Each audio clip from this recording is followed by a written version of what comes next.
Feliz ano novo, de novo, gente. Como é que vocês passaram aí esses meses aí sem a gente se ver? Tudo bem? Tudo bem? Se cada um for abrir aqui para falar tudo, quanta água passou debaixo da ponte, a gente não esquece o ensinamento de hoje.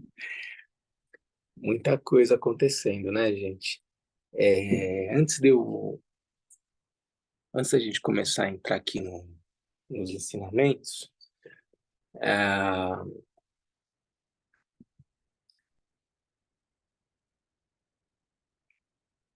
bom, queria ah, falar também um pouquinho como foi desde a última vez que a gente se viu. Eu fui para Xirablin receber os ensinamentos do Mingyur Rinpoche. Foi muito especial. Fui para lá em novembro. Foram 2 semanas, finalzinho de outubro, início de novembro. Foram 2 semanas lá, muito especiais de ensinamentos. Não tive a oportunidade de encontrar o Lama Sonan, que está por lá, né? Enfim, foi para a Índia, foi para o Butão, encontrou o Rinpoche algumas vezes e tal. Nesse meio tempo, a expectativa que a gente tinha de encontrar a Sua Santidade Dalai Lama mudou um pouco, por questões de saúde da Sua Santidade, a programação mudou. Talvez haja uma expectativa, né? Ainda nesse ano, mas vamos aguardar maiores informações. De toda forma, o Kalu Rinpoche encontrou com Sua Santidade Dalai Lama. Não sei se vocês tiveram oportunidade de ver as fotos, mas é sempre importante, né? Esse encontro para além da relação, para além das bênçãos, né? Assim, do encontro do Rinpoche com a Sua Santidade Dalai Lama, assim, esse reconhecimento e esse vínculo com a Sua Santidade, reforçando ainda mais é, os laços da nossa linhagem, a Champa Kagyu com a Sua Santidade Dalai Lama, que é, digamos, né, um mestre de todas as linhagens do budismo tibetano.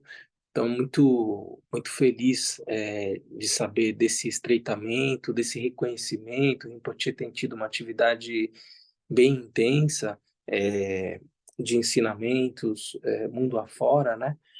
E isso cada vez mais demonstra o reconhecimento da nossa linhagem, daquilo que a gente vem fazendo em relação ao estudo do Dharma, da consolidação ah, dos ensinamentos dos mestres da linhagem Champa e do budismo em geral, né?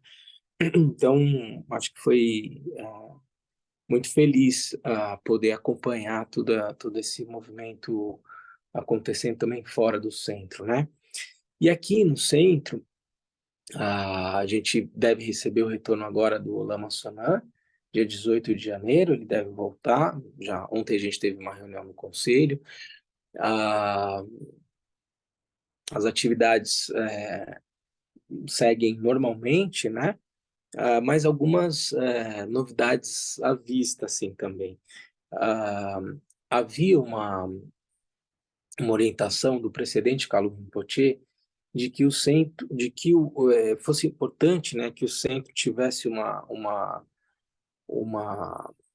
digamos, uma condição de promoção do Dharma nas cidades, né, que pudesse de certa forma estar perto e tornar acessíveis os ensinamentos para as pessoas, né? E o Kalu Rinpoche dizia: é importante ter um espaço de estudo do Dharma na cidade, né, onde as pessoas estão e tal, um lugar talvez um pouco mais afastado e um centro de retiro, essa estrutura que o Kalu Rinpoche pensava, né? E já de algum tempo, eu me lembro quando eu, Lama Pelmo, uma série de pessoas, um grupo muito interessante, né, de pessoas que entraram em contato com o Dharma, mais ou menos na mesma época, em 2003, 2004, a gente, digamos, foi fisgado assim pelos ensinamentos do Sr. Buda, E no meu caso, por exemplo, eu fui naquela feirinha que tem em agosto lá no Templo da Terra Pura, e estava tendo um curso lá organizado pelo professor Paulo Coelho Filho da UNB, talvez alguns de vocês conheçam aqui. E aí a gente era um curso, quem estava fazendo era a Charles, que frequentava aqui, a Bia, não sei se a Bia está aqui hoje. Bia, você está aí em Portugal? A Bia está aí, Charles? Acho que não, né? Tô Não sim, consigo. Lama. Oi, Bia. Agora te Tudo. vi. Tô gostando muito de ouvir sobre o nosso passado recente no Buda, junto ao Buda e ao Paulo. Muito bom. Então, a Bia estava nesse grupo, a Lama Pelmo, eu, o Charles, que é um amigo querido, uma série de pessoas, Jaqueline, enfim. E o Dharma estava, digamos, acessível lá no plano piloto, ainda está, e daí por diante, mas a gente bebeu muito dessa fonte, desse encontro ah, de estudos do budismo lá no plano piloto. E isso, de certa forma, foi uma maneira para que muita gente viesse para cá, para o KPG, né? Ah, e já de um tempo a gente pensa sobre a relevância da gente ter um espaço lá no plano piloto, né, Sabrina? É, é, Porque, enfim, né, a gente está aqui em Sobradinho, existe uma comunidade aqui que frequenta o KPG e tal, mas a gente sabe que tem também esse fluxo grande das pessoas do plano que vêm para cá e vice-versa. Então, havia já uma intenção, porque a gente experimentou isso lá quase 20 anos atrás, de como foi bom ter um Dharma próximo ali, e que, de certa forma, convidou, né, uma aproximação de muita gente da Sangha, que não está aqui presente hoje, mas que acompanha os ensinamentos, que apoia nas ações do KPG e tal, a fazer parte da Sangha. Então, essa ideia foi tomando corpo. A Sabrina, a gente sabe, ajudou, junto com a Camila, a encontrar um espaço lá no plano piloto. A gente tem tido algumas comunicações com o Lama Trilê, que é um entusiasta dessa ideia, e o Lama Trilê estruturou, então, um curso ah, mais introdutório para as pessoas começarem a entrar em contato com o Dharma e, de certa forma, fazer essa roda continuar a girar, trazer novas pessoas e daí por diante. E isso deve acontecer já em 2024. Lama Trilê pediu para Lama Pelmo tomar mais à frente dessa ação. É possível que eu, Lama Drimê também, a gente faça parte, né?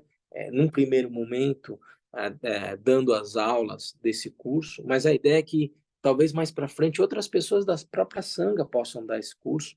Não precisa necessariamente ser o Lama dar o curso, né? A gente vê no exemplo do Vida e Mente, que vocês fizeram, a Clarissa, a Camila, dão o curso. Então, a ideia é, é mostrar que, sob esse aspecto específico, né, o conhecimento do Dharma não é restrito aos lamas, né, ah, mas a todos os praticantes. E eu não tenho a menor dúvida que tem praticantes que são sérios e que estão num caminho muito mais avançado que muitos lamas e professores e daí por diante. Então, mas no primeiro momento, os lamas devem se organizar para dar esse curso. E eu estou dizendo isso tudo para vocês porque é importante o engajamento da Sangha para viabilizar isso, né? É, a gente vê o envolvimento do Pedro, da Lívia, de outras pessoas, não precisamos nem citar o Luiz, né? Veja, o centro, sem a presença do Lama Sonan, às vezes com ensinamentos online da Lama Pelmo, mas está sempre o Luiz aqui, que é uma pessoa da Sangha, mantendo o centro ativo e daí por diante.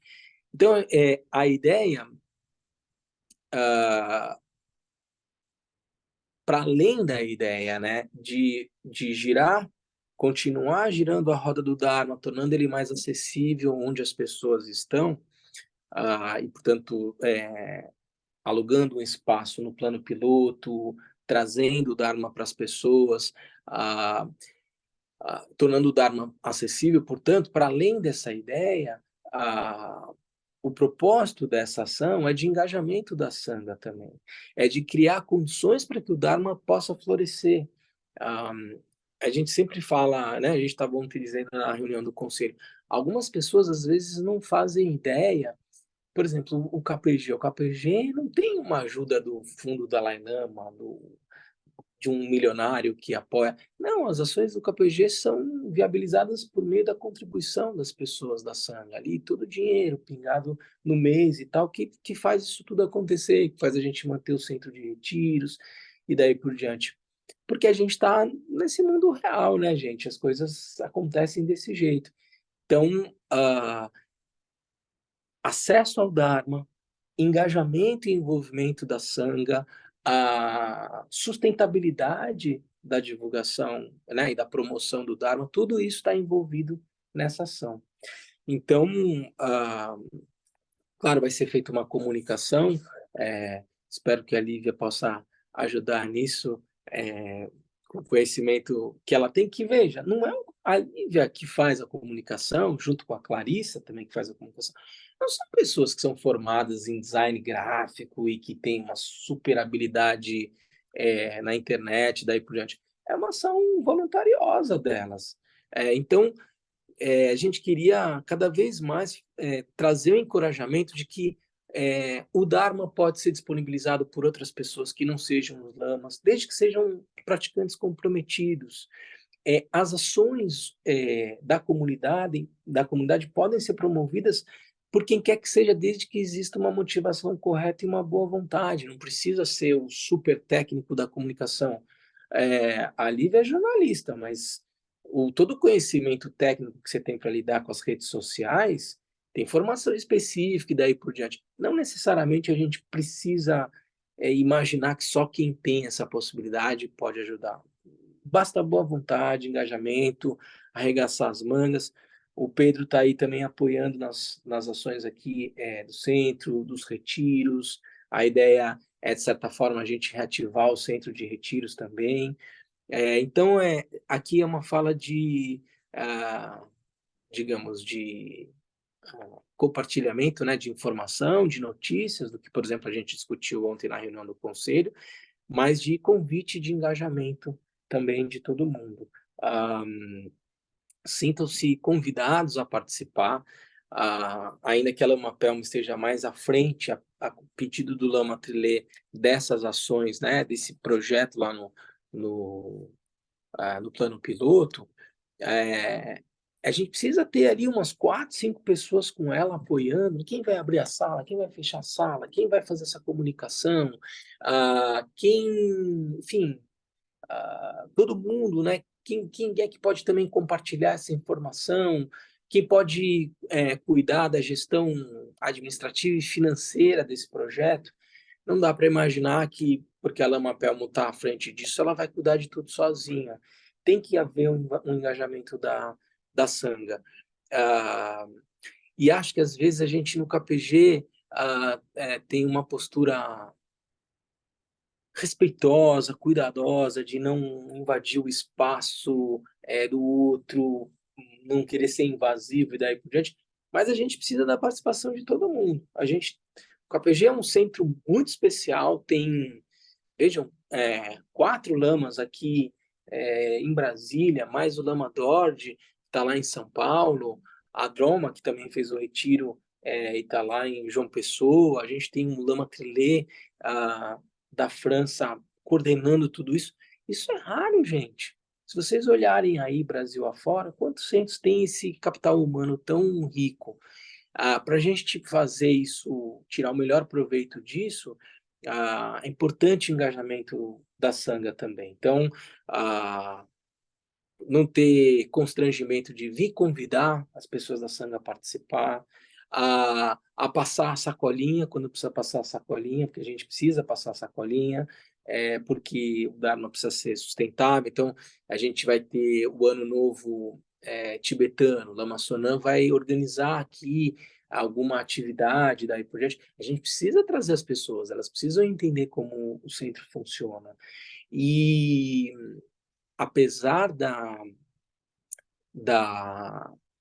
né, assim, de todo o período e de toda a desaceleração decorrente da pandemia, né, que foram 3 anos, as coisas demoraram a voltar ao normal. 2024 está aí, a gente tem condição de retomar a atividade e ampliar ainda a atividade do KPG cada vez mais, via online, presencial, e a gente precisa do engajamento de toda a sanga, tá? Então, sintam-se convidados, chamem as outras pessoas que talvez estejam mais tímidas a participar e tal, não se constranjam. A Sabrina foi atrás da sala, então ela, de certa forma, está envolvida nessa ação. A Lívia deve apoiar na comunicação. Chegar e perguntar, gente, o que eu posso fazer? As aulas vão ser nos sábados, das 10 às 11h30, se eu não me engano, né? Então, quem tem a disponibilidade de, pô, eu posso estar ali para abrir e fechar a porta, para arrumar a sala, eu posso dar uma carona para a Lama Pelmo. A Lama Pelmo não dirige, ela vai de ônibus para lá. Alguém, sabe? Esse tipo de ação eu acho que fortalece a comunidade de certa forma,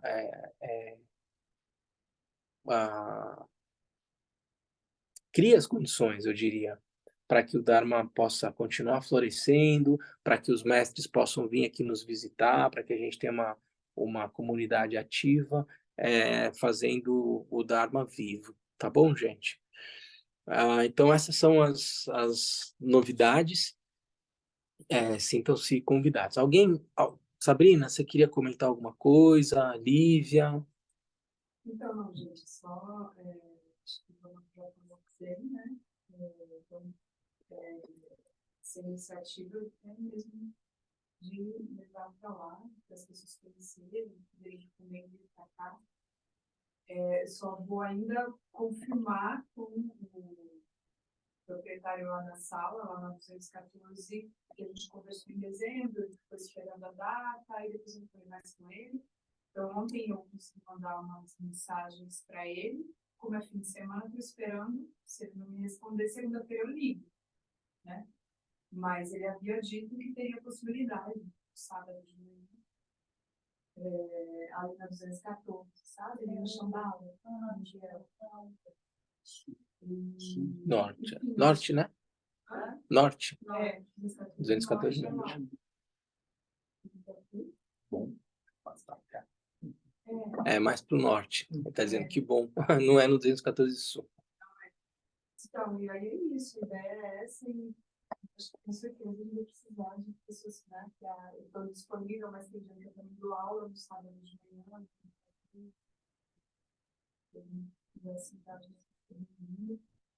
Vai ter um custo, né? Um custo simbólico, ainda não sei como é que é, um pouco nessa parte. Mas eu acho que é importante, porque vou passar a olhar. A ideia da Dharma, com licença, quando vocês falam no sábado, todo sábado, o quinzenal, não é isso? Quinzenal, mas para iniciar, são 6 encontros. Mas isso é o Videmente? Não. Não é o Videmente. Não, é outra coisa. É esse curso. O papel que o programa falou, tá bom. Que é introdutório, Dharma. São 6 encontros, 2 sábados por mês, quinzenal. Né? Para iniciar, vai dar fevereiro, março e abril.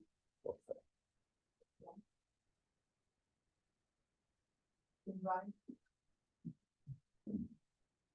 E assim, o conteúdo, pelo que eu entendi, é um conteúdo introdutório, mas interessantíssimo, né? Então, para quem é da Sangha, vale a pena frequentar, convidar pessoas, é perto, entendeu, gente? Vamos lá, todo mundo tem amigo aqui, todo mundo já teve, sabe, de gente que é curiosa do budismo, mas eu sempre cito o Lucas aqui, né? O pessoal quer ir para Deuati, mas não quer ir para Sobradinho, né?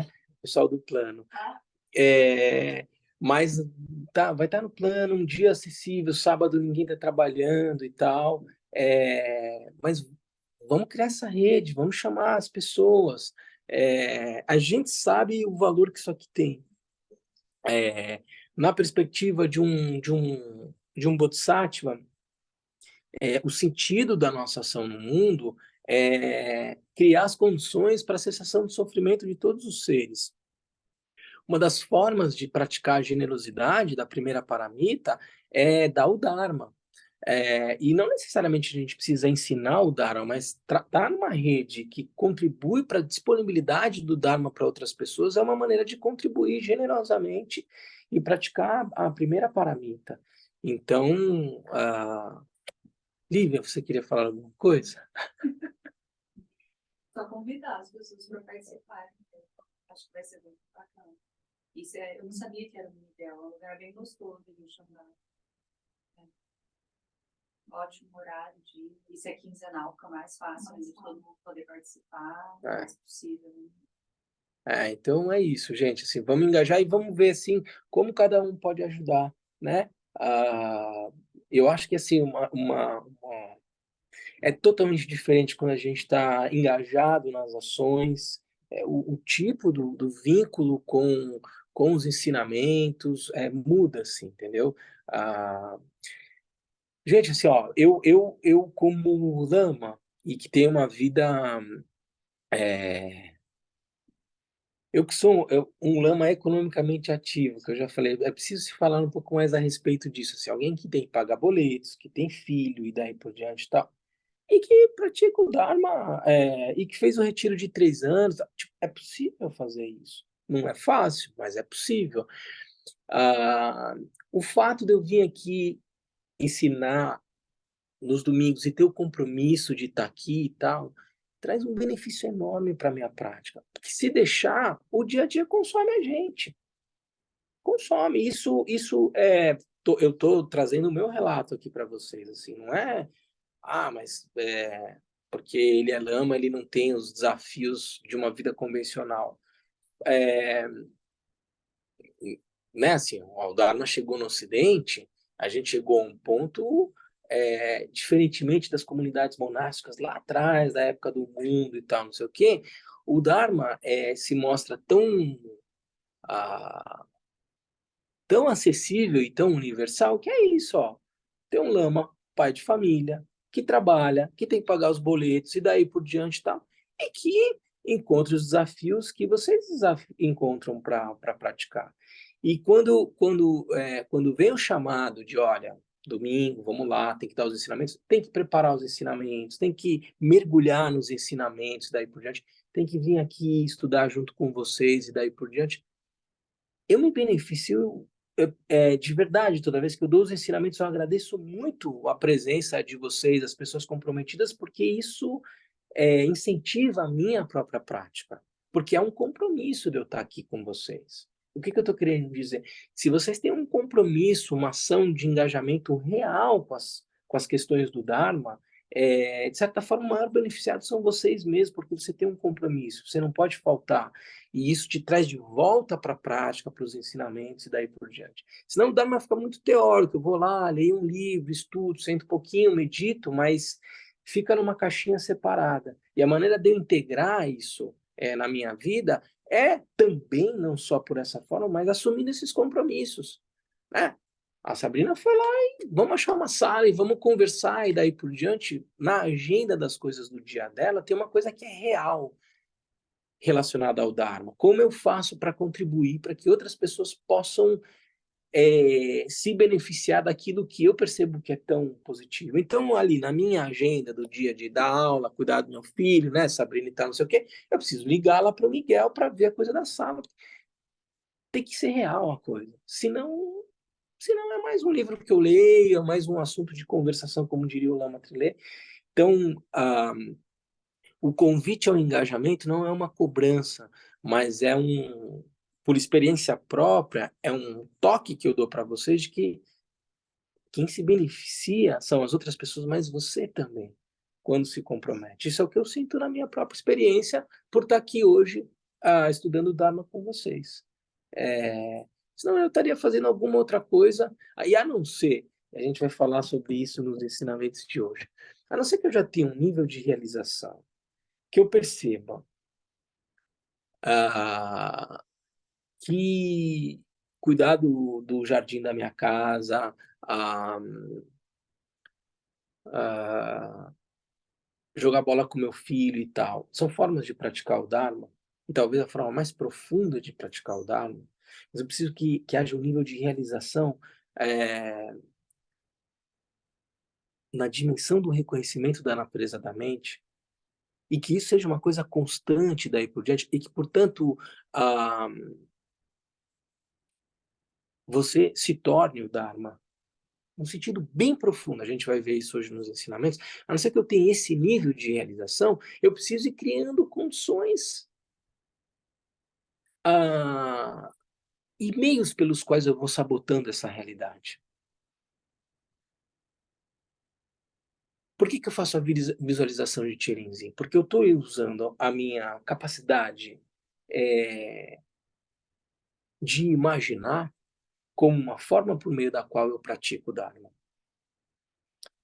Eu faço ações de acumulação de mérito, eu ajudo a Sangha, a comunidade, daí por diante, porque eu vou transformando o meu fazer numa ação virtuosa, por meio da qual eu vou dissolvendo a apreensão egocêntrica, a preocupação só em mim e daí por diante. Eu vou, de certa forma, quebrando a rigidez da realidade. Se eu já tenho essa realização da natureza da mente, onde quer que eu esteja, eu estou praticando e eu estou absolutamente imerso no Dharma. Como é difícil alcançar esse estado de realização, o caminho gradual por meio do qual a gente percorre e vai criando as condições para reconhecer aquilo que já é, inclui todo esse tipo de ação no mundo. Senão é só um blá blá blá, né? Eu falo sobre a natureza da mente, daí por diante, mas eu não realizo isso e eu não vou criando as condições absolutamente relacionadas à ideia de descondicionamento.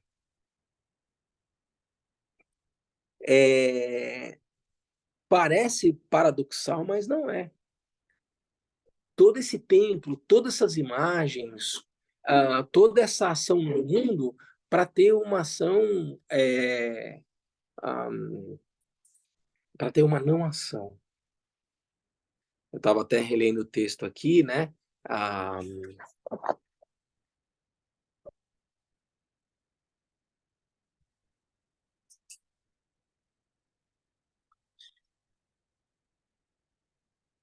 Charmé, na instância 6. O texto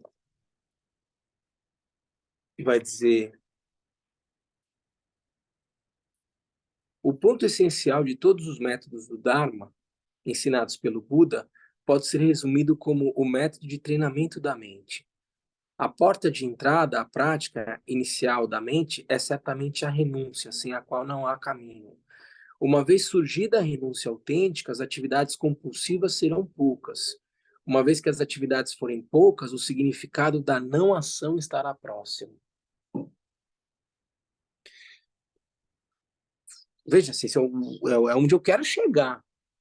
Mas onde eu quero chegar? Ou eu tenho um vínculo kármico, um nível de devoção pura e tal, que me faça alcançar esse modo de ser, de não ação, por meio da qual eu realizo o sentido último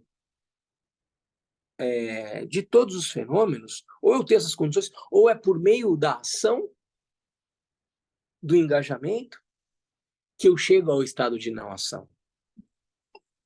Isso dialoga completamente com a prática de criação e completude. Mas por que... Veja, assim, a gente já falou várias vezes, eu visualizo a divindade, tem todo um processo mental e daí por diante, para que depois eu dissolva a visualização e permaneça o quê? No estado natural da mente. Mas por que eu faço todo esse caminho complexo? Por que eu já não reconheço as coisas como absolutamente são? Porque esse nível de prática é extremamente sutil. Então, é por meio do engajamento, da ação, da acumulação de mérito e daí por diante, que eu vou criando as condições para um descondicionamento que me permite realizar as coisas tal como elas são. Por mais que pareça paradoxal, esse é o caminho gradual, que parece ser absolutamente complexo, cheio de ação e tal. Quando talvez eu pudesse ter uma atitude passiva diante do mundo, mas a prática profunda não está relacionada a uma atitude de passividade. Há um verdadeiro engajamento que proporciona um descondicionamento da forma como eu percebo a realidade. Todas essas ações que a gente está falando aqui dialogam com isso. Eu sempre tive uma postura assim de confronto à instituição, às instituições, né, as coisas que invariavelmente acabam se tornando espaços para que a dimensão grosseira, equivocada, ilusória da nossa própria humanidade se manifeste, como em geral são as instituições políticas, religiosas, sociais e daí por diante, porque, enfim, de certa forma, são espaços construídos por pessoas, com todas as suas idiosincrasias e dificuldades daí por diante. A gente precisa reconhecer que o problema não é da natureza da instituição em si, mas a instituição é feita de pessoas, né? E quando a gente está falando aqui sobre todas essas ações do Dharma e daí por diante, a gente está dialogando com essa dimensão institucional do Dharma, né? O centro, a sua sustentabilidade, a forma de levar o Dharma para a comunidade, e esse é o meio pelo qual a gente cria as condições para que as pessoas possam acessar o que é o fundamental dos ensinamentos. Então pode parecer paradoxal, mas eu preciso me engajar nisso tudo quando no fundo eu devo ter uma atitude de não ação. Veja, essa passividade, aparente passividade, não significa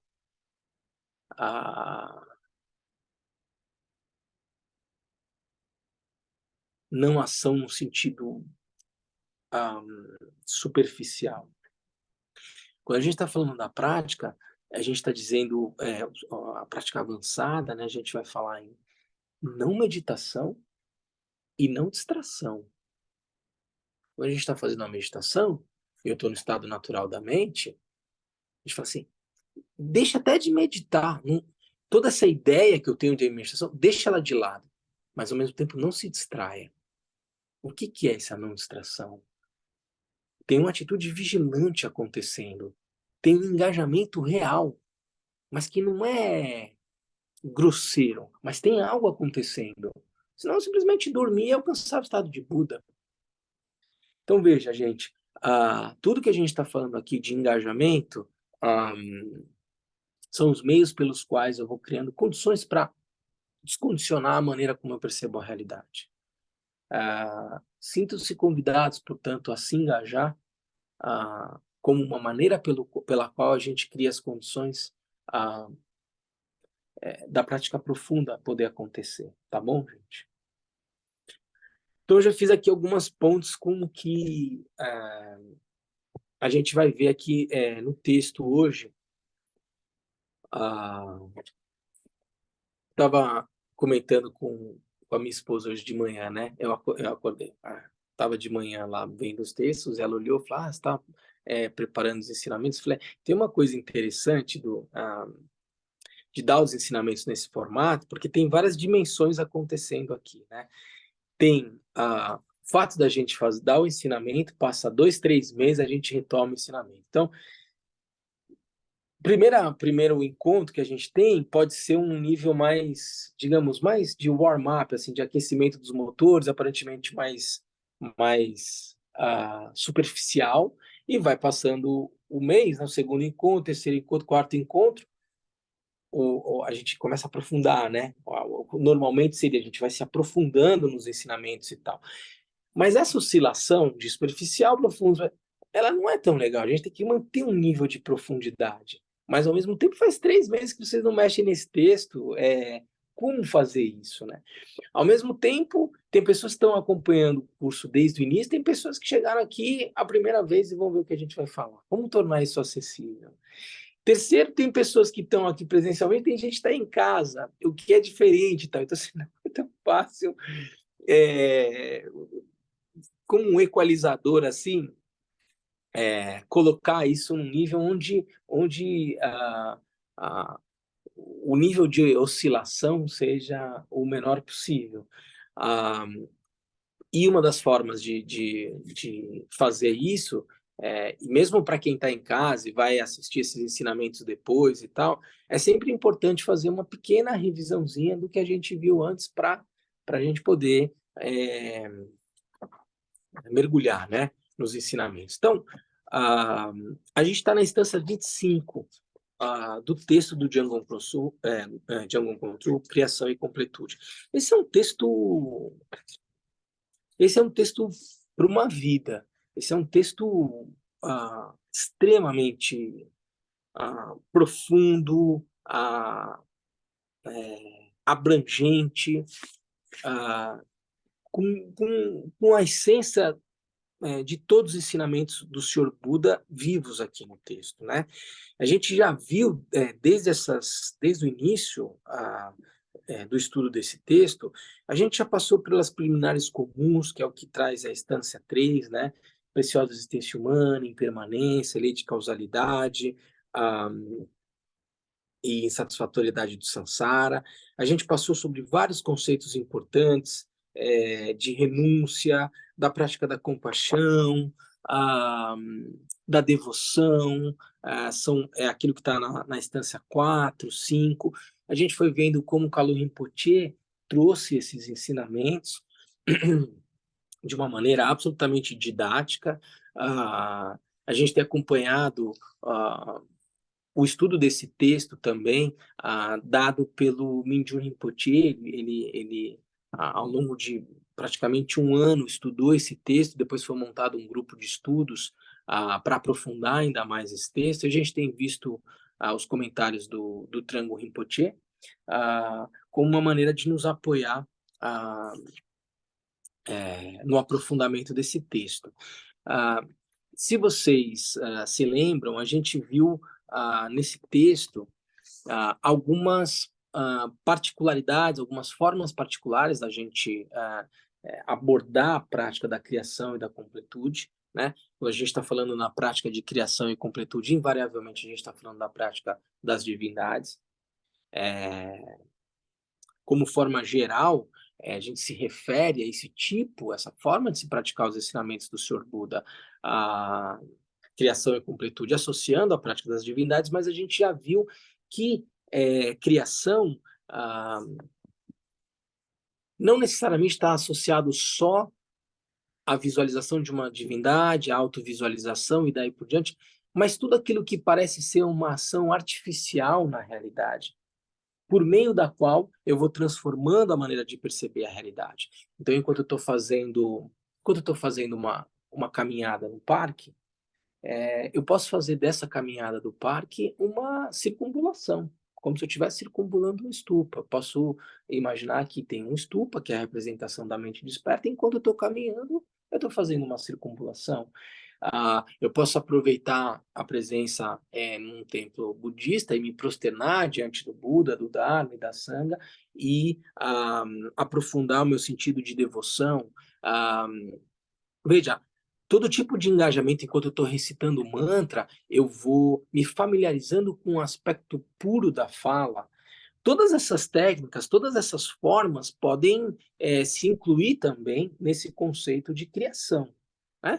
Mas, em geral, quando a gente está falando da criação e completude, a gente está falando, para quem faz as práticas Vajrayana, da prática da visualização das divindades. A gente, depois do intervalo, vai fazer a prática de Cherenzi, né? Então, a fase de criação da divindade, em que eu visualizo a divindade na minha frente, depois me autovisualizo como uma divindade, depois dissolvo a divindade. É uma maneira de me aproximando com a natureza da mente compassiva e lúcida, né? É um meio hábil, isso é o que caracteriza o budismo Vajrayana. E a gente viu aqui formas diferentes de praticar ao longo dos meses que a gente tem estudado o texto, né? Formas diferentes de se praticar.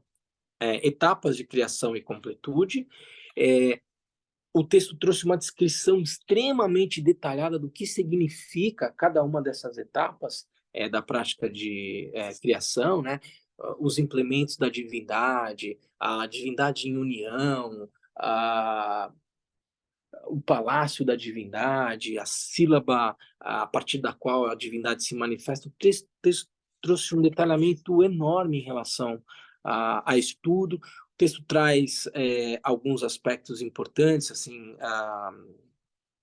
pontos principais, né, quando eu estou fazendo a prática da divindade, que é a claridade da forma, né, a maneira clara, nítida como eu visualizo a divindade, a pureza da divindade e o orgulho da divindade, né, como eu faço essa prática, a partir da perspectiva de que minha própria natureza é Terenzi, é Tara. Então não é um orgulho grosseiro, é uma verdadeira percepção da minha própria natureza, né?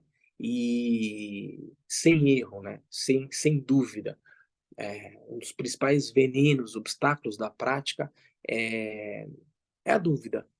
É a sensação de que, poxa, mas eu estou me visualizando como uma divindade, mas que bobagem, né? Quem? Como assim eu, Tirenzi? Ah, cada vez que você compreende de forma mais profunda os ensinamentos, mais você vê que não há espaço para esse tipo de constrangimento, né? É, e também isso não é uma maneira ah, autocentrada de praticar o Dharma, porque quando a gente está fazendo a visualização da divindade, eu me visualizo como uma divindade, mas eu percebo que eu faço a visualização de que todos os seres são a divindade também, né? Portanto, uma maneira indissociada de reconhecer a natureza da mente de todos os seres sencientes. O texto foi trazendo vários detalhamentos em relação a esses aspectos. Ah, e aí, ele chegou, o último encontro que a gente teve foi tratando da instância 25, dentre outras coisas, né? A gente tratou da instância 25, que fala do poder da devoção, a importância de uma atitude de confiança, de apreço e respeito ao mestre, como um meio pelo qual, né, eu crio uma abertura na minha própria mente para reconhecer a própria natureza da mente, né, um aspecto de devoção pura, fundamental no budismo em geral, mas em particular no budismo vajrayana. E, em paralelo à leitura do texto, a gente veio trazendo alguns comentários do Trango Rinpoche. E o Trango Rinpoche, ah, em paralelo, né, à leitura do texto, ele foi apresentando para a gente, o último capítulo que a gente viu dele, ah,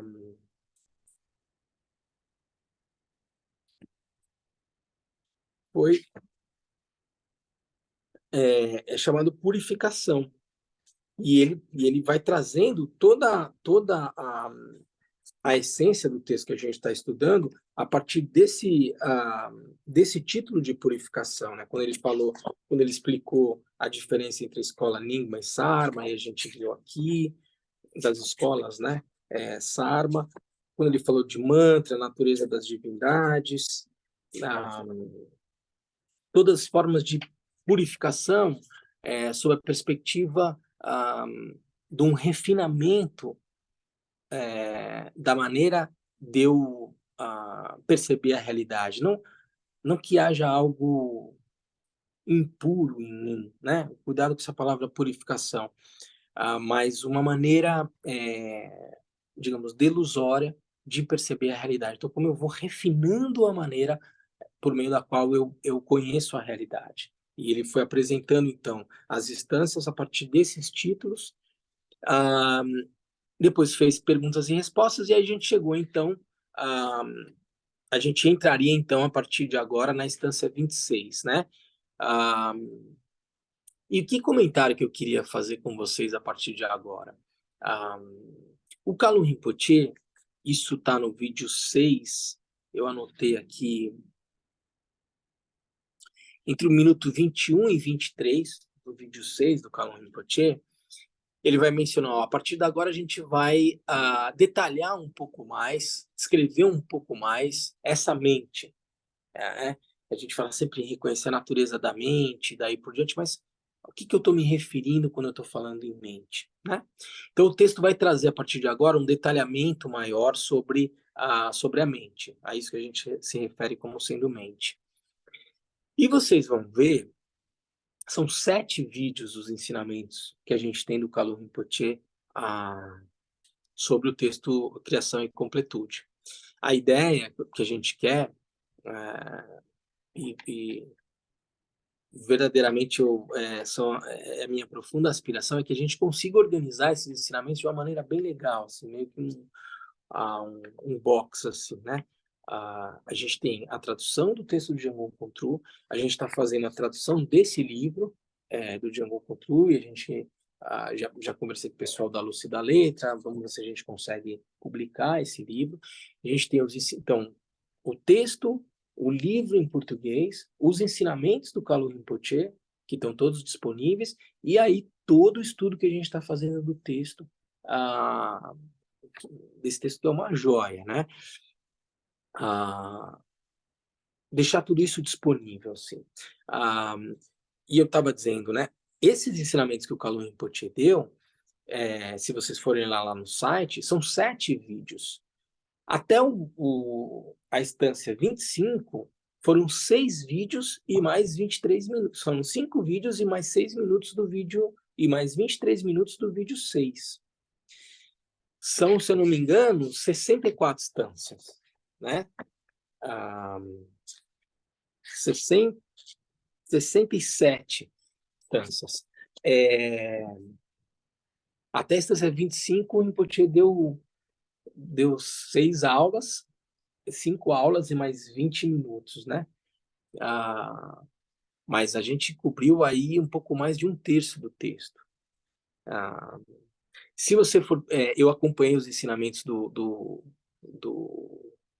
Mingyur Rinpoche, e depois do grupo de estudos do Tergar, e daí por diante.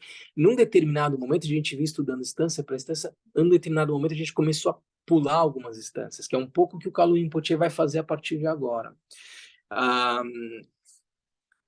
E, de certa forma, também é um pouco assim que o Trango Rinpoche traz os comentários desse texto a partir de agora. O que eu estou querendo dizer aqui? O texto começa a entrar num nível de profundidade que é preciso que o praticante tenha um nível de experiência na prática para poder alcançar o que o texto está trazendo. De certa forma, o Trango Rinpoche, e a gente vai ver aqui hoje, pelo menos começar a ver aqui hoje, alguns pontos que não necessariamente o texto aborda, como uma maneira de contextualizar um conteúdo que é extremamente profundo. Entende o que eu quero dizer? Portanto, a gente vai avaliar a partir de agora em que medida a gente vai fazer o estudo instância por instância, porque a densidade, a profundidade de algumas instâncias aqui, digamos, transcendem o que a gente pode colocar em palavras. E, de certa forma, é importante preservar o texto nesse sentido, porque senão ele vira simplesmente um estudo teórico, mas com pouca efetividade na prática dos praticantes, entendeu? E não é isso que os mestres fazem. Por isso que, vejam, é isso, né? A partir de agora, essas outras 42 instâncias, o Rinpoche ensinou em uma aula só. Uma aula e mais 40 minutos, vamos dizer, né? Ele condensou mais porque aqui o conteúdo é extremamente profundo, tá? Mas a gente vai seguir lendo o texto e vendo aquilo que faz sentido e dialoga com a experiência de prática de vocês, tá? Para que isso não se torne uma coisa sem sentido, de certa forma. Tá bom? Tudo bem por vocês? A minha ideia é seguir um pouco em respeito, em total devoção, à maneira como todos os mestres que ensinaram esse texto fizeram, o Trango Rinpoche, o Kalu Rinpoche e o Mingyur Rinpoche. Tá bom? Dito isso, a gente chegou na instância 25 e a instância 26 ela já vai falar, ela vai trazer um detalhamento sobre a mente, e vai falar, né? E vai trazer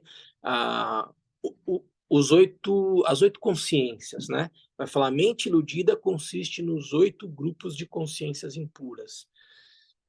E aí tem todo o detalhamento sobre a mente, né? Namshe, Yeshe e daí por diante. Antes de aprofundar nas explicações dessa instância 26, o Trango Rinpoche traz algumas explicações sobre a prática de Shamatha e Vipassana, e depois ele fala rapidamente sobre a natureza da mente. E é isso que a gente vai, pelo menos, começar um pouco aqui a ver juntos, tá? Sobre o título, O Surgimento da Confusão. Então, lembrem, gente, a maneira como o Trango Rinpoche ensinou esse texto foi se aprofundando no texto raiz, mas trazendo outras referências dos ensinamentos do Senhor Buda. Essa é uma parte que não está no texto raiz, mas eu acho que ele traz uma contextualização extremamente importante para que a gente possa ir aprofundando nesse aspecto da natureza da mente, tudo bem? E ele vai chamar isso de o surgimento da confusão, né? É o título. E é por meio da prática de Shamatha e Vipassana, ou Shinei, Laton, que a gente vai desfazendo essa confusão. Então, o que o texto do Trango Rinpoche diz? Shamatha e Vipassana. Nossa prática mais comum é a meditação de calma mental, ou Shamatha, ou Shinei, né? Shinei, em tibetano, significa calma mental. É a prática mais comum que a gente faz. Que prática é essa? Quando a gente está fazendo a prática de foco na respiração, eu estou fazendo prática de calma mental, ou prática de Shamatha, ou prática de Shinui. Eu vou usar a concentração, né? Capacidade de conhecer intrinsecamente, ela vai estar direcionada a um aspecto da consciência, né? Quando a gente for falar da mente aqui, o texto vai falar das 8 consciências da mente. Consciência visual, auditiva, tátil, gustativa, olfativa, mental. Manas, que é a 7ª consciência, e Alaya, consciência, né, assim, a consciência base de tudo, que pode ser Namshe ou Yeshe. Tudo isso a gente vai detalhar com mais cuidado. Quando eu estou fazendo a prática de Shiné, eu vou pegar uma dessas formas de consciência que se manifestam na mente, portanto, meu olho em contato com esse sino produz uma consciência visual desse sino, e eu vou manter a minha mente concentrada, essa capacidade de conhecer tudo aquilo que se manifesta na mente, orientada a uma manifestação da mente. Eu criei as causas e condições, porque quando esse órgão entra em contato com o seu respectivo objeto, produz uma consciência desse objeto. No caso, a consciência visual. Eu vou usar a consciência visual como um ponto de ancoragem da minha atenção, como meio pelo qual eu vou estabilizando a minha mente. Então, na prática de Shiné, ou de Shamatha, ou de calma mental, eu vou usar plena atenção, mindfulness, foco, como um meio pelo qual eu crio condições para ir reconhecendo a natureza da mente. Eu quero acalmar a mente. Por isso que tem essa diferenciação fundamental na prática do budismo, quando eu falo na prática de mindfulness aí fora e daí por diante, porque alguns vão utilizar a prática de plena atenção, de foco, como uma maneira de desenvolver uma habilidade de atenção, o que é extremamente positivo. Eu posso usar isso para estudar melhor, para me concentrar melhor, para fazer um enfrentamento ao nível de distração elevado da minha vida e tal, então, ótimo. Mas, sob a perspectiva do praticante budista, a gente faz essa prática de plena atenção, de foco, como uma maneira de estabilizar a mente, de calma mental, né? De acalmar a mente. Então, eu vou usar, como eu estava dizendo para vocês, a consciência visual e vou manter plena atenção no sino e vou permanecer lá 5, 10 minutos com foco no sino. E as outras atividades mentais vão perdendo intensidade. Eu posso usar a consciência tátil do ar entrando e saindo do meu corpo e manter a plena atenção na respiração.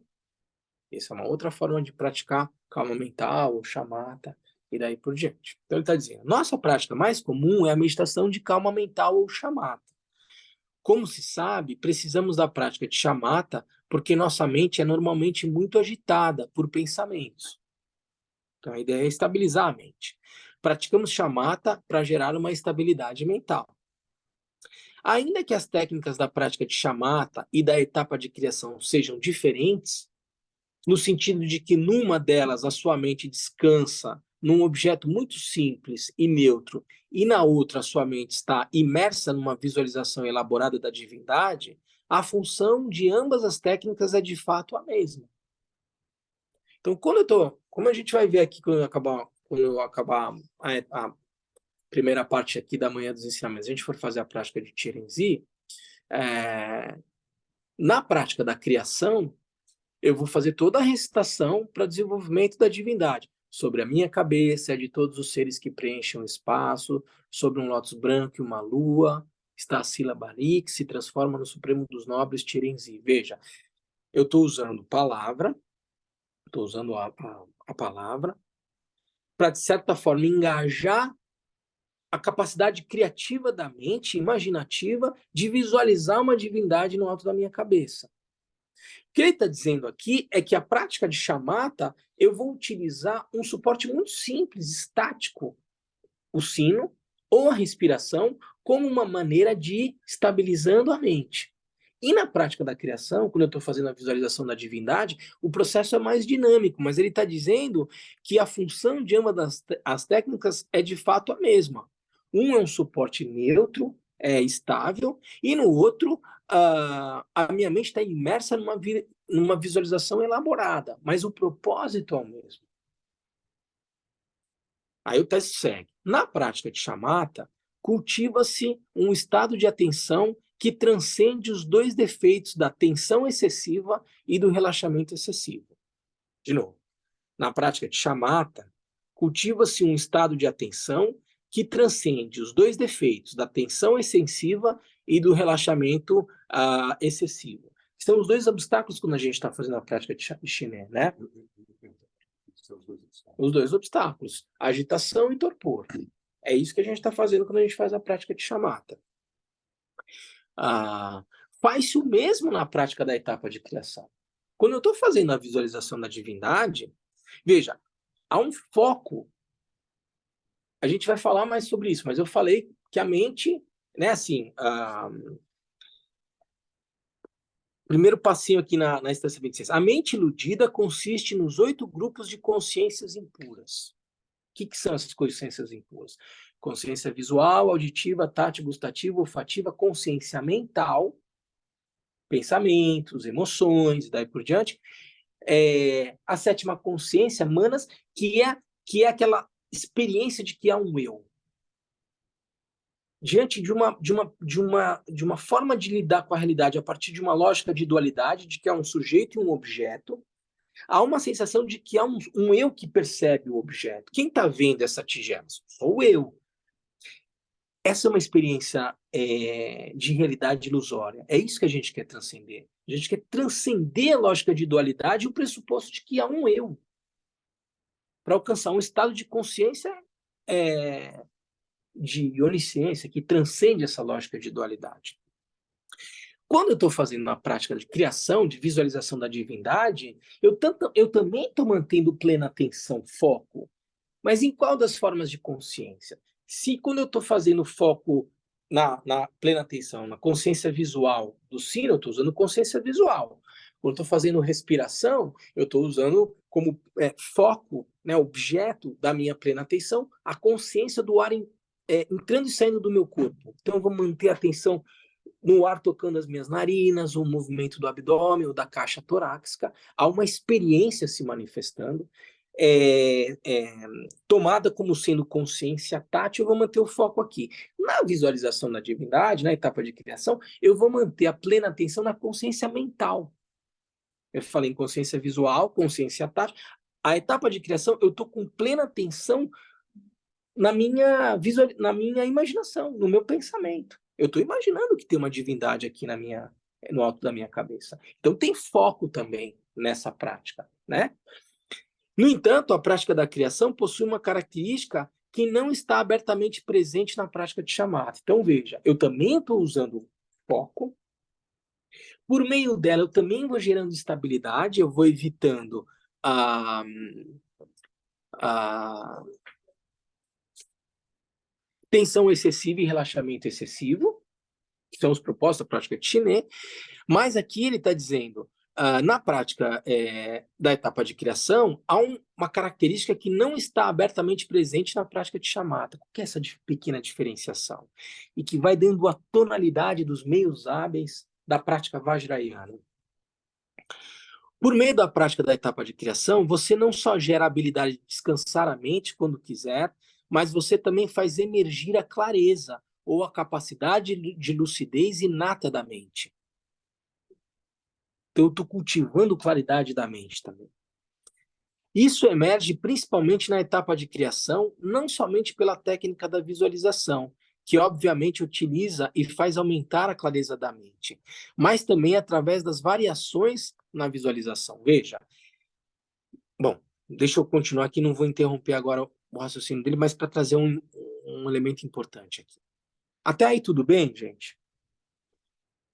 Então, por meio da prática da etapa de criação, você não só gera a habilidade de descansar a mente quando quiser, mas você também faz emergir a clareza ou a capacidade de lucidez inata da mente. Isto emerge principalmente na etapa da criação, não somente pela técnica da visualização, que obviamente utiliza e faz aumentar a clareza da mente, mas também através das variações na visualização. Na prática da etapa da criação, você vai ter uma coisa, você vai de uma coisa para outra.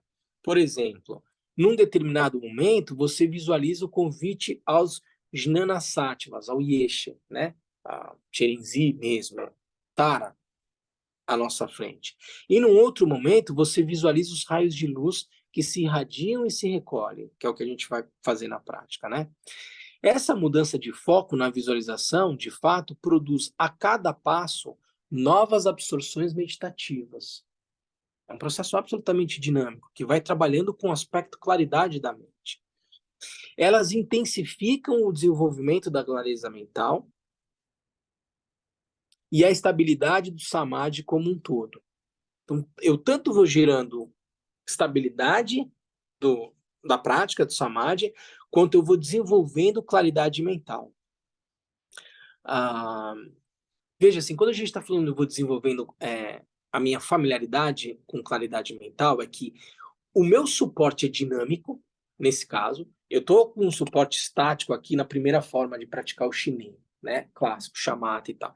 Quando eu estou na etapa de criação, eu estou com foco na consciência mental, nos pensamentos. Há uma dinâmica gerando diferentes estados de absorção meditativa. E eu vou me familiarizando com esse aspecto claridade da mente ainda mais. Por quê? Porque eu vou me dando conta que essa mente estática, ela tem uma capacidade de manifestação. Eu estou visualizando várias coisas diferentes e existe uma capacidade de conhecer tudo aquilo que nela se manifesta também. Portanto, eu vou manuseando esse aspecto de clareza da mente, essa capacidade de se manifestar e de conhecer aquilo que nela se manifesta.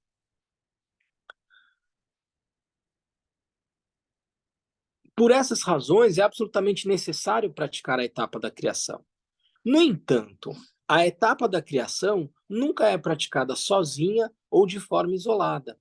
Ela deve ser sempre acompanhada e sucedida pela prática da etapa da completude. Veja como isso vai ter a ver com aquilo que eu falei para vocês da não ação, do descondicionamento da maneira de lidar com a realidade, daí por diante.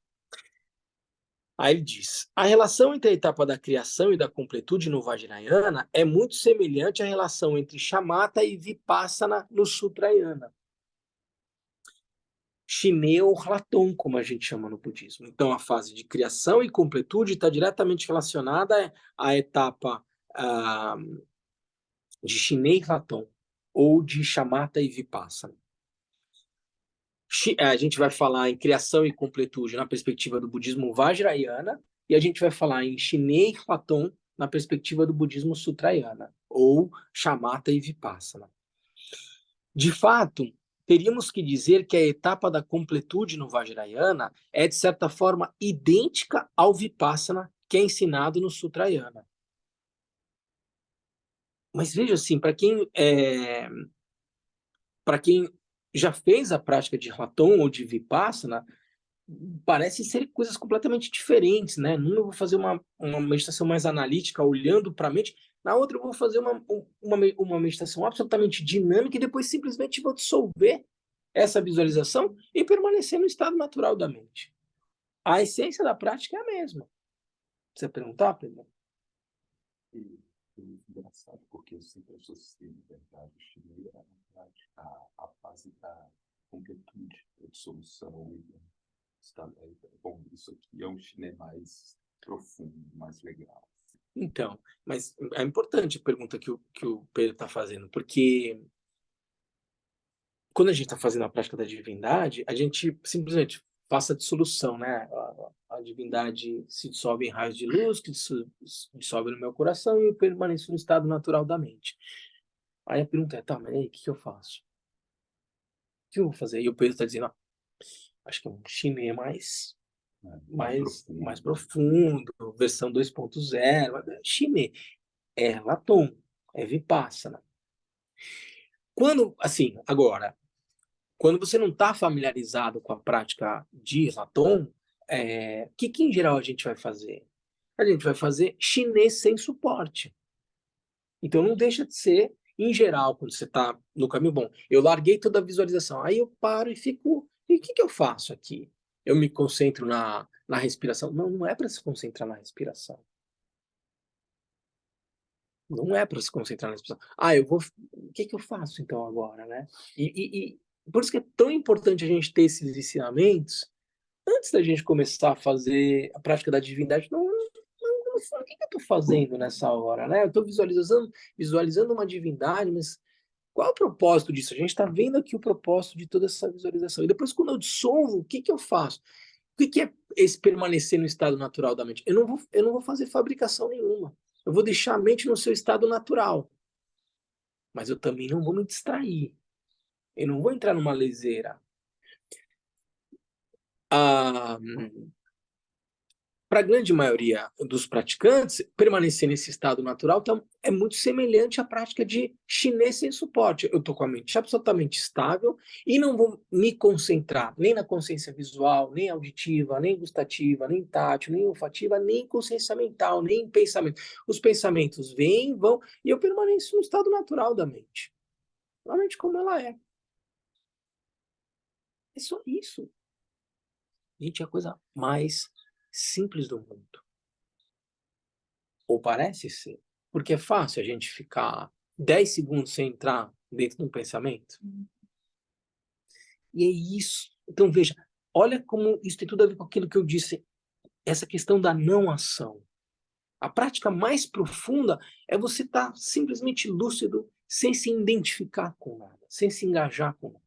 E parece paradoxal, porque eu me identifico com um monte de coisa, né? Assim, eu antes na prática de criação, assim, eu vou visualizar Tirenzinho no alto da minha cabeça, depois eu vou me visualizar como Tirenzi, raios, e daí eu largo tudo, mas por que eu tenho que fazer toda essa etapa complexa para ir para uma coisa que é tão simples?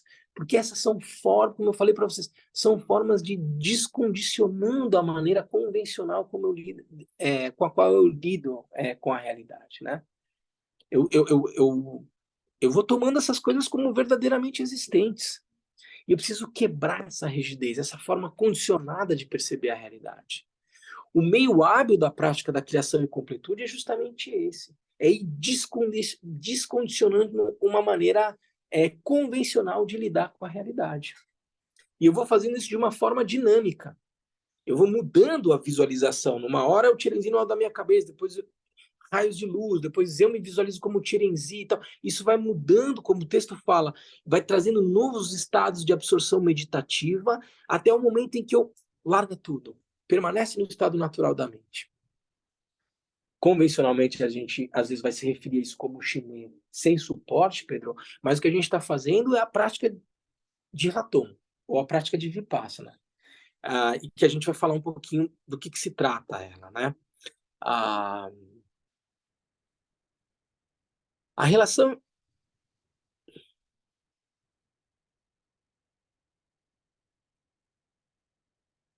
Eu vou ler aqui o parágrafo de novo.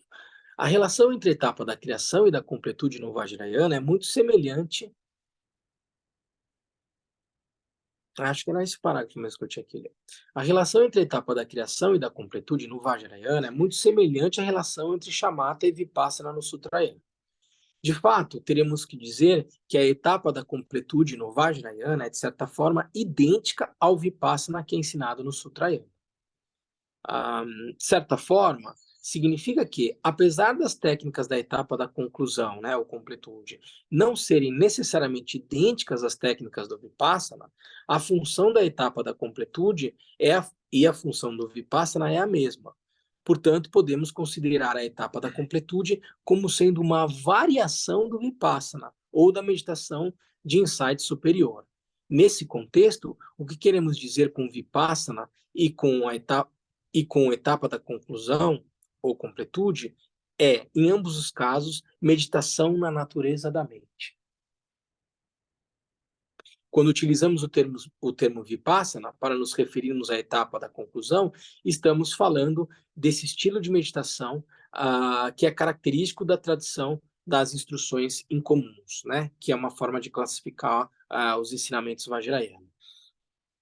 Só para não deixar no ar isso, né? Quando eu estou fazendo a prática de Raton ou de Vipassana, no texto, por exemplo, clássico de Mahamudra, né, que é o texto que a gente recebeu as instruções preliminares do Kalu Rinpoche, quando ele esteve aqui em 2012, daí por diante, eu vou estabilizar a mente com a prática de Shiné, né? O ensinamento Mahamudra, na verdade, pede para que a gente coloque a mente em Rambado, que é o estado natural. Mas vamos trazer aqui como convencionalmente é ensinada a prática de Shiné e Raton. Eu primeiro vou estabilizar a mente com foco, por exemplo, na respiração. Então, eu estabilizo a mente. E aí, com a mente mais estável, eu vou olhar para a própria mente. E aí, sem que isso seja feito de uma forma discursiva, porque não é para eu entrar no pensamento, eu vou, como se o meu olho virasse para o próprio olho, e vou perceber, nesse estado natural da mente, mas essa mente, ela tem cor? Ela tem forma? Eu não vou ficar fazendo essas perguntas discursivamente. É uma meditação analítica. Eu tô conhecendo isso que conhece, que é a mente.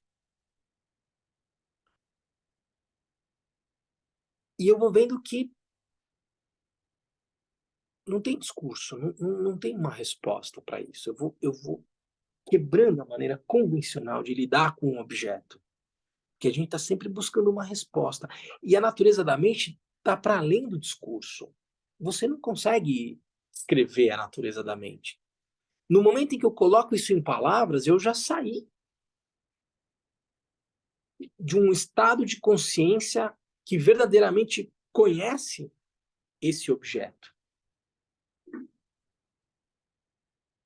E, de certa forma, essa meditação é toda feita, então, fora de um campo discursivo, de uma maneira a me familiarizar com essa natureza da mente. Isso é que eu estou fazendo na prática de Raton ou Vipassana convencional. Quando a gente está na prática vajrayana, eu fiz toda a visualização e aí eu dissolvo essa visualização e permaneço também no estado natural da mente. E eu não vou entrar numa análise, numa meditação analítica propriamente dita, eu simplesmente vou permanecer no estado natural dela. O propósito é o mesmo. Como o texto fala aqui, Nesse contexto, o que queremos dizer com Vipassana e com etapa de conclusão, de completude, né? Vipassana no Sutrayana, completude ou conclusão no Vajrayana, é que em ambos os casos estamos fazendo a meditação na natureza da mente. Para deixar claro, há dois tipos de prática de Vipassana. Um deles utiliza a cognição válida inferencial como caminho, e outra utiliza a cognição válida direta como caminho. Então, por um, eu vou utilizando, eu vou por meio de inferência, né? Eu estou olhando para a mente e vou inferir aquilo que ela é ou que ela não é. Não de forma discursiva. Essa é a sutileza da prática de Latom. Na outra, eu vou por uma forma de cognição válida direta. Eu vou conhecer a natureza da mente diretamente, não por uma maneira inferencial. Falando de forma geral, os sutras promovem a técnica da cognição válida inferencial. Entendeu? Essa técnica consiste na utilização do raciocínio lógico para determinar a vacuidade de todas as coisas. Isso na prática de Mahamudra, em particular na prática de Latom. Só guardem o registro de que esse raciocínio lógico, essa maneira de se referir à prática de Latom como sendo meditação analítica, a gente precisa desconstruir a noção discursiva da prática inferencial aqui relacionada. Porque senão Veja, eu posso fazer esse tipo de prática quando eu estou naqueles, né, com os lamas, fazendo aqueles debates. Aí eu estou numa maneira escolástica de desconstrução de um conceito. Mas a prática de Latom, ela não, eu não estou debatendo comigo mesmo ou com outra pessoa. Eu estou simplesmente, numa maneira não discursiva, olhando para a mente. E de forma inferencial, reconhecendo o que ela é. Enquanto que na prática de completude, é uma maneira de cognição direta. Eu não vou utilizar esse tipo de recurso para conhecer a natureza da mente, entendeu? Ao iniciar com o fato de que todas as verdades relativas são interdependentes, chega-se racionalmente à validez da vacuidade. Isso na prática de Latom ou Vipassana.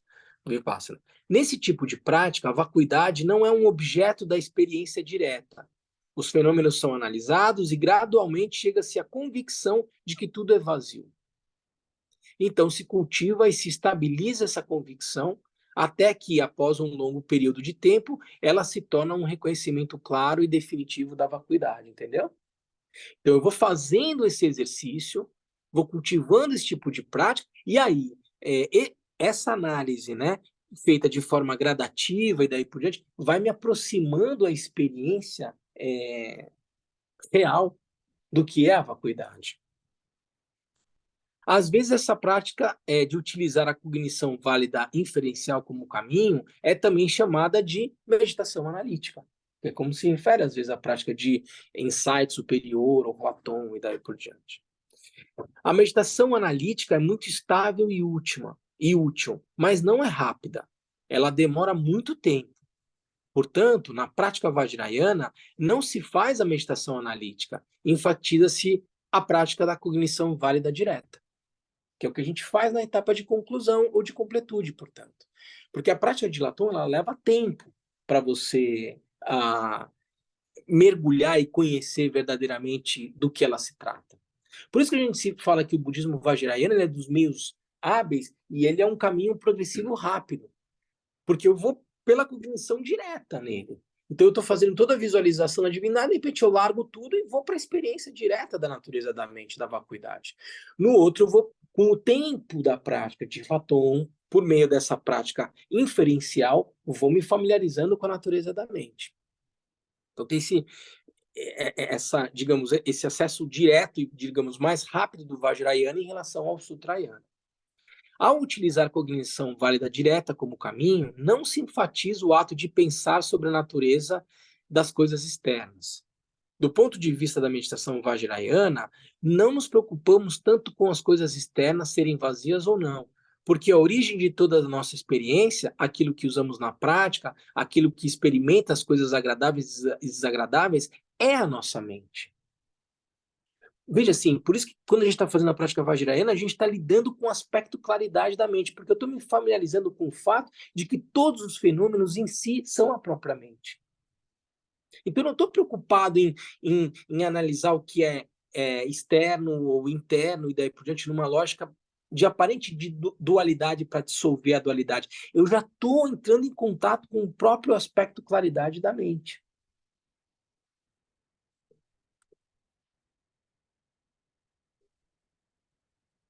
De fato, além de ser mais importante determinar a natureza da mente, a sua natureza é também mais fácil de determinar. A mente, tal como ela é uma clara demonstração ou manifestação do Dharmata, uma manifestação óbvia da vacuidade. Isso significa que, ainda que não consiga ver a vacuidade das coisas externas no começo, você consegue, desde o começo, ver a vacuidade da sua própria mente. Porque na hora que você quer achar a mente, cadê? Se eu faço toda a prática de Latom para, de uma forma inferencial, entrar em contato com a vacuidade da mente, na experiência vajrayana, quando eu dissolvo toda a visualização e permaneço no estado natural da mente, eu já estou imerso no aspecto vacuidade da mente. Vacuidade essa que não é um nada, porque é uma vacuidade com uma capacidade de manifestação, que é o aspecto claridade da mente. Veja como pode parecer sem sentido, mas eu desde o início eu estou entrando em contato com a essência da natureza da mente. Parece que na prática chinela tong, no primeiro momento do chinelo, você meio que tenta um pouco negar ou afastar um pouco esse aspecto de claridade, ao passo que na prática de criação você já traz esse aspecto de claridade para poder reconhecer a vacuidade disso logo em seguida. Quando eu estou entendendo a sua pergunta, quando você toma a ideia do chinê como uma maneira de estabilização da mente, fazendo com que, por meio dessa estabilização, essa atividade da mente, ela acesse um pouco, ela não se torne um obstáculo. Na perspectiva vajrayana, eu estou jogando com tudo. Lembra que a ideia do Kalon Rinpoche, quando você quer tirar uma água do ouvido, como você faz? Você pode ir lá com um cotonete e tal, não sei o quê, ou você se joga na água. Quando você se joga na água, a água sai do seu ouvido. Então, o praticante vajrayana é o praticante corajoso porque eu vou me jogar nas experiências de manifestação da mente como uma maneira de transcender. Por isso que o budismo vajrayana vai utilizar de todos os recursos. A gente vai gerar situações onde eu vou produzir desejo, raiva e daí por diante, e vou pegar a raiva como uma maneira de praticar o budismo, a paciência e a natureza dinâmica dos fenômenos. Eu vou utilizar o desejo da mesma forma para reconhecer uma dimensão para além do puro e do impuro. A dimensão daquilo que é, entendeu? Então, sobre esse aspecto, o chinês tenta um pouco aseptizar essa agitação toda, criar um ambiente mais tranquilo para que eu possa mergulhar. No budismo vajrayana eu já começo visualizando divindade, sai luz, e daí, mas não era para. Mas veja assim, eu vou gerando uma calma no meio da manifestação, entende?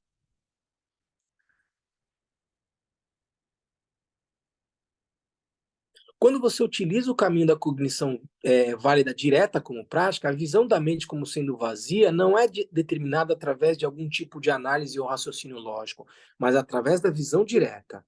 Essa é a abordagem característica de toda a meditação vajrayana.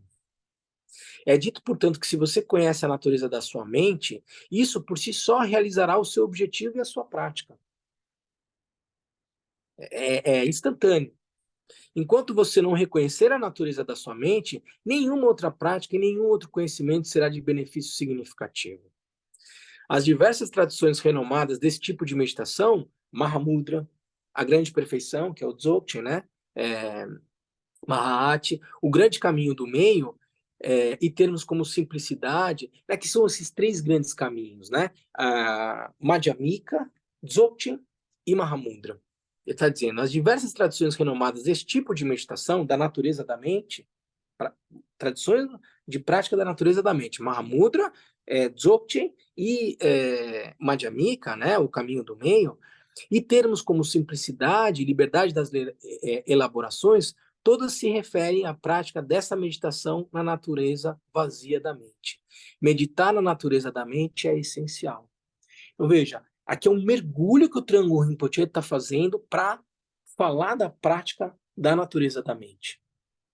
E que, como ela é de cognição direta, quanto mais discurso eu coloco, de certa forma, mais eu vou me afastando dessa essência. Então a gente tem que ter muito cuidado para não elaborar muito e não densificar algo que é extremamente fluido, sutil e daí por diante.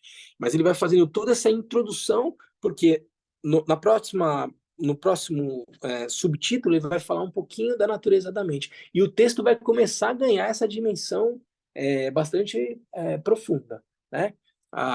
Mas a gente vai seguir com o texto raiz, com os comentários do Trungpa Rinpoche e com as referências que o Kalu Rinpoche trouxe nesses 2 últimos encontros que ele deu sobre esse texto. Tá bom? Gente, uma consideração final aqui. Eu sei da magnitude, da profundidade desse texto.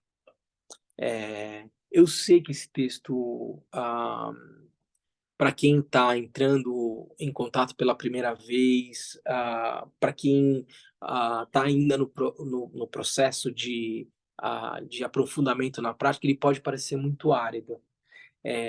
Não é só esse ensinamento que a gente tem aqui no KPG. A gente tem as práticas com o Lama Sonan, a gente vai ter os ensinamentos agora no plano, a gente tem o Vida em Mente, a gente tem os ensinamentos dos outros lamas e daí por diante.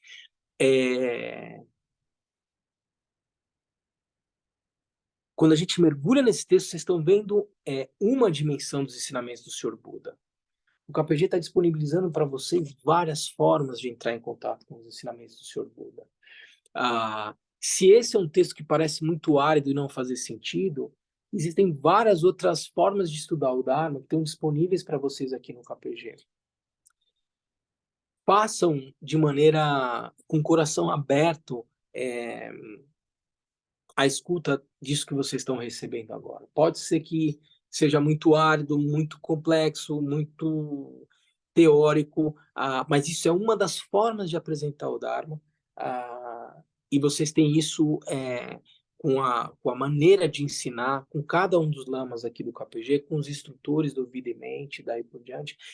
Tentem, de certa forma, conjugar um ensinamento mais profundo como esse, com os ensinamentos mais gradativos que vocês recebem no KPG, e com o coração sincero, aberto, e daí por diante, as coisas aos poucos vão fazendo sentido. Aquilo que o Lama tinha falado aquela vez, tal, as coisas vão indo para os seus lugares, tá? Não se preocupem se o texto está parecendo muito árido para compreensão. Se vocês tiverem essa atitude, disposição ao Dharma sincera, ampla, generosa, aos poucos, como eu disse, as coisas vão indo para o seu lugar. Tá bom? Tudo bem, gente? Pessoal em casa? Tudo bem? Então tá bom, gente. A gente vai fazer um intervalo. Vamos voltar, Charles, às 10h40. Vamos dar uns 20 minutinhos para a gente tomar o chá, esticar as pernas, e a gente volta para fazer a prática de Cherenzi e um Mulan curto, talvez o Kimpo Noa, vamos ver. Tá bom?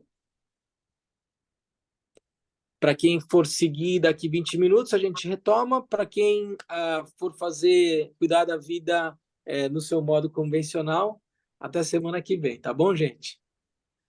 Vamos lá? Tchau, tchau. Obrigada. Tchau, Lama. Tchau, tchau. Tchau, tchau, pessoal. Gente, espera aí. Vamos fazer a dedicatória. O Pedro aqui com as mãos em Anjali me lembrou aqui que a gente vai fazer a dedicatória antes.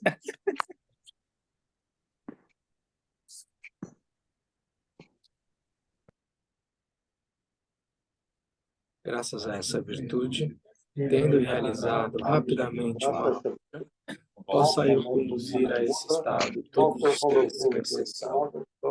pela graça do Buda que obteve os 3 corpos, pela graça da imutável verdade, pela graça da infalível aspiração da Sangha, possa essa súplica de dedicatória realizar-se tal como ela é.